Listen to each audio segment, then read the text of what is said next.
नमस्कार दोस्तों, मैं रविंद्र रावत आप सभी का स्वागत करता हूं। दोस्तों, ग्रह विवेचना के आज के इस एपिसोड में हम चर्चा करेंगे जब कुंडली के पहले घर में मंगल देव हों तो वो अपना क्या प्रभाव देते हैं। दोस्तों, अगर आपको मंगल देव के पहले घर के प्रभाव को समझना है तो पहले घर को समझना बहुत जरूरी है। पहले घर के जो कारक हैं, जो यहाँ के स्वामी बनते हैं, वो मंगल और सूर्य हैं।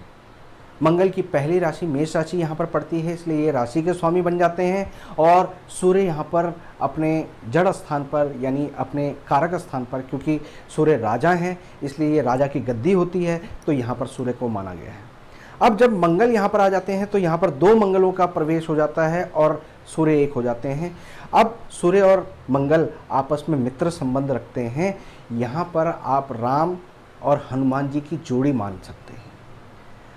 यहाँ पर मंगल को आप इस तरह से मान के चलें कि वो अब ऐसा सैनिक है जिसने सेनापति की पदवी हासिल कर ली है, यानी हनुमान जी की तरह। ऐसा इंसान भोले दिमाग का होता है, सीधा साधा आदमी होता है, लेकिन अगर वो अपनी पे आ जाए तो सब कुछ तहस नहस कर देता है। दिमाग, बुद्धि सब कुछ होती है, लेकिन ऐसे इंसान को बार बार जगाना पड़ता है, उसको प्रेरित करना पड़ता है। क्योंकि मंगल अगर किसी की कुंडली में एक्टिव है तो राजा की गद्दी पर अब मंगल एक्टिवेशन होने के कारण सब कुछ मजबूत हो गया। और मंगल का दुश्मन कौन है? बुध है। या मंगल का विपरीत कौन है? बुध है।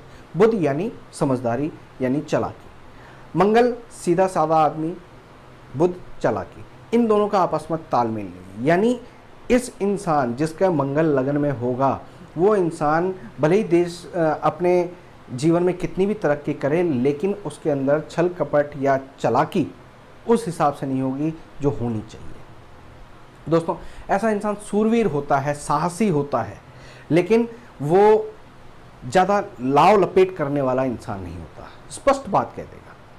जैसे एक फौजी होता है, एक सेनापति होता है, उसको अपनी जिम्मेदारी का पता होता है, उसने अपनी जिम्मेदारी के हिसाब से सारा काम करना होता है। ऐसा इंसान बहुत साहस वाला होता है। अपनी कार्यनिष्ठा उसके लिए वो हमेशा जाना जाता है, उस पर फेथ करते हैं लोग। ऐसा इंसान हमेशा कोशिश करता है कि जब तक वो उसकी नज़र में कोई सही है तो उसके लिए हमेशा अपने सेवाएं वो देता रहे। दोस्तों, मंगल पहले वाला इंसान जीवन में अपनी मेहनत से बनता है और किसी के लिए अगर वो काम करता है तो बहुत दिल से और बहुत हिम्मत से काम करता है। किसी का साथ देने पे आ जाए तो कहीं पीछे नहीं रहता। दोस्तों, अगर मंगल किसी का सही है यहाँ पर, मतलब मंगल किसी भी तरीके से यहाँ पर खराबी नहीं दे रहा, तो ऐसा इंसान या तो बड़ा भाई होगा या बड़ा भाई ना होते हुए भी बड़े भाइयों की पूरी जिम्मेदारी वो खुद निभाता होगा। यानी छोटा भाई होने के बावजूद अपनी जिम्मेदारियाँ वो खुद निभाएगा। मगर यहाँ पर अगर वो इंसान नेगेटिव होगा या उसके प्लैनेट नेगेटिव होंगे या यहाँ पर मंगल अपना नेगेटिव प्रभाव दे रहा होगा तो उसकी निशानी ये होगी कि सर पर चोट का निशान होगा, चेहरे पर चोट का निशान आएगा। और ऐसा इंसान अपने 28 से 33 की उम्र में वो सबसे तंगी का हाल दिखेगा, भाइयों के साथ द्वेष और लड़ाई झगड़े महसूस करेगा। लेकिन दूसरी तरफ अगर वो मंगल उसका सही होगा तो जब वो 14 साल की उम्र में होगा उसी समय पर ये मंगल उसको नेक निशानी देगा और उसके माता पिता की तरक्की शुरू करवा देगा। अगर यहाँ पर मंगल की शुभ चीज़ें दिखती हों, आपको लगे कि 14 साल के बाद आप तरक्की करनी शुरू कर रहे हैं, तो 33 और 35 साल तक ये पूर्ण रूप से आपको तरक्की देता रहेगा। 34 और 35 की उम्र में लगभग परिवर्तन का समय आएगा। नौकरी अगर आप करते हैं तो वहाँ से आपका मन बदलेगा कि आप बिजनेस में आ जाएं, आप कुछ नया परिवर्तन करें, कुछ समाज को नया दें। तो यहाँ पर मंगल ज़्यादातर शुभ ही प्रभाव देते हैं।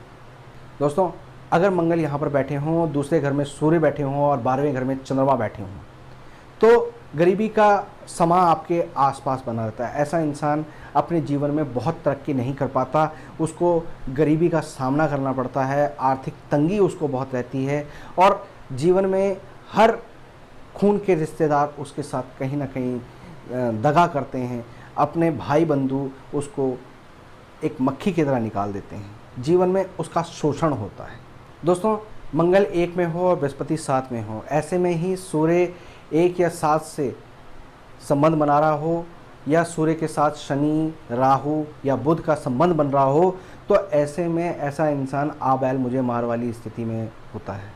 दूसरों की बात को सुनता ही नहीं है और अपने लिए खुद मुसीबतें खड़ी करता है। तो दोस्तों, जब भी मंगल इस तरह की स्थिति में हो, आपको नेगेटिव प्रभाव दे रहा हो, तो हनुमान जी की पूजा करना आपके लिए यहाँ पर सर्वश्रेष्ठ उपाय बनता है। आप जितना चंद्रमा और सूर्य का उपाय करेंगे, उनको स्थापित करेंगे अपने घर में, उतना आपके लिए अच्छा रहेगा। यानी सूर्य को जल देना, राम भगवान की पूजा करना, यानी रामायण पढ़ना, रामायण का पाठ करना आपके लिए बहुत उत्तम रहेगा। और घर में जितना आप चांदी स्थापित कर सकें उतना आपके लिए अच्छा है। दोस्तों, हनुमान जी की पूजा करना भी यहाँ पर लाभदायक होता है। आप कभी भी अपने शरीर पर चटक कलर का लाल रंग ना धारण करें। दोस्तों, अगर आप इन बातों को फॉलो करते हैं तो यहाँ पर मंगल आपको शुभ प्रभाव देता है। मगर मंगल यहाँ पर शुभ प्रभाव तभी सबसे ज़्यादा अच्छा देता है जब आप अपने भाइयों की सेवा करते हैं। तो दोस्तों, उम्मीद करता हूँ कि आपको ये बातें समझ में आई होंगी। अगर आपके मंगल पहले घर में बैठा हुआ है, यानी लगन में बैठा हुआ है, तो आप उस मंगल को समझकर उसको दुरुस्त कर पाएंगे। किसी भी तरह का कोई सवाल हो, डाउट हो, तो आप हमें कमेंट बॉक्स में लिखिएगा। लाइक और शेयर करना बिल्कुल मत भूलिएगा। फिलहाल मैं अपनी वाणी को विराम देता हूँ। नमस्कार।